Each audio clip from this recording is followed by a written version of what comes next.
여러분 안녕하세요. 스티그 인사드리겠습니다. 50대가 은퇴 전에 준비해야 할 세 가지에 대해서 말씀을 드리겠습니다. 제가 50대인지라 어쩌면 저 자신에게 해야 될 말 같고요. 제가 은퇴 준비하는 과정을 여러분에게 말씀드린다고 했으니까 혹시나 저와 비슷한 생각을 가지고 있거나 또는 다른 생각을 가지고 있는 분들도 좀 참고할 만한 이야기가 됐으면 하는 바람이 있습니다. 자, 첫 번째는 현금 흐름 확보가 제일 중요합니다. 월급을 받는 현직에 있을 때는 모르지만 퇴직하고 나면 월급의 3분의 1 또는 심하면 5분의 1까지 줄어듭니다. 자, 그런데 생활비는 그대로 들어가거든요. 그러니까 많은 분들이 생활비가 모자라다고 호소하고 있습니다. 수입이 줄었으면 지출도 줄어야 하는데 지출은 줄이기가 쉽지 않거든요. 이게 생활하는 버릇이 있기 때문에, 습관이 있기 때문에. 그래서 은퇴하기 전에 현금 흐름을 확보해야 됩니다. 건강보험료도 무척 이게 부담이 되고요. 아울러 목돈이 들어가는 병원비 또한 은퇴 뒤에는 부담이 되는 겁니다. 건강보험료도 웬만하면 30만 원 이상 냅니다. 그런데 연봉이 1억 가까이 됐을 때 월 30만 원은 아무것도 아니지만 연봉이 3천일 때 월 30은 굉장히 큰 돈입니다. 자, 그러면 어떻게 현금 흐름을 확보하느냐? 첫 번째는 많은 분들이 거의 반강제로 의무적으로 가입하는 국민연금입니다. 국민연금에서 최소한의 수익이 발생해야 됩니다. 그리고 국민연금 가입자가 아닌 경우는 직영연금, 그래서 공무원, 사학, 군인연금, 별정직 공무원연금, 별정직 연금 이렇게 4개 직영연금이 있는데 이런 것들이 현금 흐름을 확보하는 수단이고요. 또 하나 퇴직연금, 그리고 개인이 준비할 수 있는 개인연금도 현금을 확보할 수 있는 수단이 되겠습니다. 그래서 여기서 국민이나 직영연금 또는 퇴직연금은 내 마음대로 할 수 없지만 개인연금만은 의지만 있다면 얼마든지 내가 노후를 준비하는데 도움이 될 수 있는 부분입니다. 그래서 많은 사람들이 개인연금에 대해서 소홀히 하고 있는데 저는 강제저축 개념으로 개인연금을 반드시 들어라 라고 말씀을 드리겠습니다. 그리고 이런 연금이 부족하다면 살고 계신 집을 담보로 주택연금을 받을 수 있는 그런 방법이 있습니다. 그래서 점점 혜택이 늘어가기 때문에 집 한 채를 자식에게 물려주기보다는 내가 죽을 때까지 내가 사는 집에서 연금을 받는 것도 하나의 방법이지 않을까 이렇게 생각을 해봅니다. 그래서 주택연금을 가입하려면 정말 주택다운 주택, 곧 고가의 아파트가 필요하잖아요. 그러니까 그런 부분들은 여러분이 지금부터 준비하셔야 됩니다. 똘똘한 한 채. 그리고 교원공제나 또는 행정공제, 경찰공제, 군인공제 등 여러 개 공무원에 준하는 분들 또는 공무원분들이 따로 가입할 수 있는 공제금이 있습니다. 월급에서 원천징수하는데 이런 것들도 일시불이 아니라 연금 형태로 받을 수 있기 때문에 혹시 공무원이나 또는 사립학교 직원들, 군인, 행정 공무원들 이런 분들은 이런 것들을 적절히 이용하시는 것도 괜찮지 않을까 이렇게 생각을 해봅니다. 또 연금뿐만 아니라 현금 흐름을 확보하려면 소득이 중요합니다. 그래서 노후에도 소득이 있어야 된다고 말씀하시잖아요. 그래서 자격증을 취득을 해서 일정 부분의 소득을 얻는 것도 하나의 방법일 수 있습니다. 그래서 은퇴하기 전에 공인중개사 자격증 또는 주택관리사 자격증 하나 정도는 따두는 게 어떨까 이렇게 생각을 해봅니다. 물론 이런 자격증을 따뒀다 그래서 이것이 소득하고 연결된다라고 말할 수는 없겠지만 어쨌든 그 자격증을 취득함으로 해서 할 수 있는 일이 많아지는 겁니다. 그래서 비록 쉽지 않겠지만 50대 이상이신 분들은 공인중개사 또는 주택관리사에 도전하시기 바랍니다.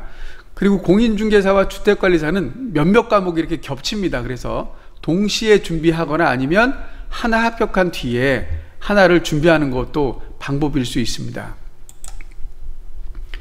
또는 은퇴하기 전에 뭐 도배일, 타일 붙이는 일, 용접 또는 택배, 뭐 운전 같은 거, 제가 아는 분은 공무원 은퇴하신 분인데요. 개인 택시를 사셔서 어차피 자가용으로 개인 택시를 쓰시고 사용하시고 그 다음에 소일거리로 택시 운전을 하시더라고요. 용돈벌이를 하신다고 이렇게 말씀을 들었습니다. 그래서 이런 것들도 소득의 일환이 되지 않을까 이렇게 생각을 합니다.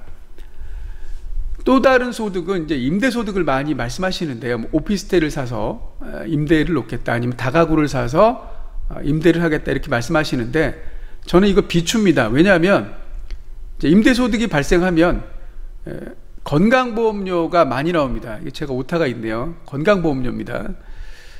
제가 아시는 분이 월세 30만 원을 받는데 그 가정주부입니다. 은퇴 뒤에. 근데 30만 원을 받기 때문에 이걸 신고했더니 의료보험료가 한 9만 원 나온다 그러더라고요. 예. 이게 이제 지역가입자로 이렇게 바뀌어버리는 겁니다. 그래서 저는 은퇴하신 분들이 임대소득이 많은 건 건강보험료하고 밀접한 관계가 있기 때문에 조금 이거는 비추한다고 제가 말씀을 드리겠습니다.